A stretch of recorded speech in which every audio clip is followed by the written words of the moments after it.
A Procuradoria-Geral da República apresentou hoje uma nova denúncia contra o presidente Michel Temer, desta vez pelos crimes de obstrução de justiça e organização criminosa. Outras 8 pessoas também foram denunciadas. O repórter Paulo Leite tem as informações. Boa noite, Paulo. Oi, Pedro. Oi, Catiúcia. Boa noite a todos. Bom, essa denúncia foi divulgada no finalzinho da tarde de hoje. São mais de 200 páginas, 9 pessoas envolvidas e 2 crimes citados: obstrução de justiça e também organização criminosa. É a segunda denúncia apresentada pelo Procurador-Geral da República, Rodrigo Janot. Veja aí na reportagem agora os detalhes dessa denúncia. Rodrigo Janot chegou ao Supremo Tribunal Federal pouco depois das 4 da tarde. Era a última sessão em que ele acompanharia os julgamentos no tribunal como Procurador-Geral da República. 1h30 depois, a denúncia foi divulgada. O presidente Michel Temer, os ministros Eliseu Padilha e Moreira Franco, o ex-ministro Gedel Vieira Lima, os ex-presidentes da Câmara, Eduardo Cunha e Henrique Eduardo Alves, e o ex-deputado Rodrigo Rocha Loures são suspeitos de organização criminosa. É o grupo que Janot chama de PMDB da Câmara. Um esquema que, segundo o procurador-geral, permitiu que os 7 denunciados recebessem propina de 587 milhões de reais. O presidente Temer é apontado como líder dessa organização, que também seria composta por integrantes do PT, do PP e do PMDB do Senado. Além disso, o procurador-geral entendeu que outro crime foi cometido, o de obstrução da justiça.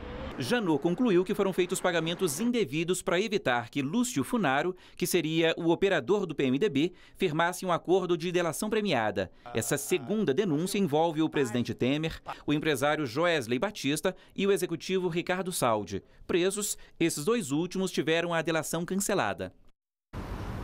Bom, vamos às respostas agora. A Secretaria de Comunicação Social da Presidência da República acaba de divulgar nota. Nela, diz o seguinte: o Procurador-Geral da República continua sua marcha irresponsável para encobrir suas próprias falhas. Depois, continua: o procurador finge não ver os problemas de falta de credibilidade das testemunhas, a ausência de nexo entre as narrativas e as incoerências produzidas pela própria investigação, que é apressada e assodada. Bom, o advogado do presidente Temer também se manifestou.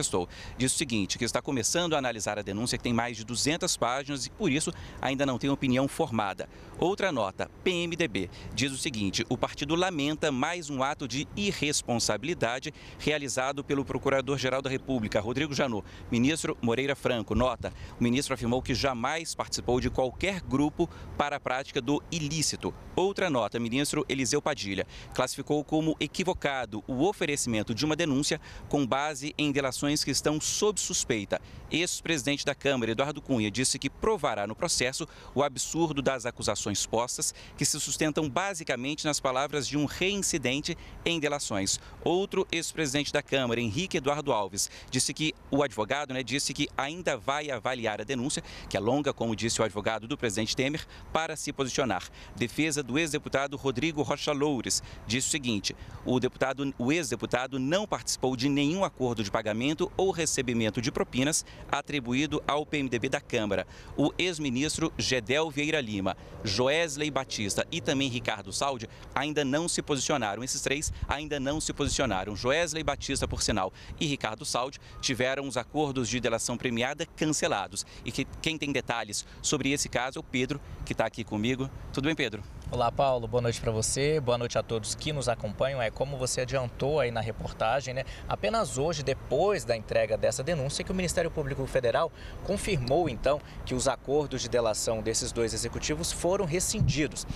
O Procurador-Geral da República, Rodrigo Janot, alegou que eles esconderam crimes que deveriam ter sido apresentados quando eles assinaram esse acordo. Mas Janot defendeu que isso não limita, não impede o uso das provas que foram apresentadas por eles e que foram produzidas nessa etapa da investigação.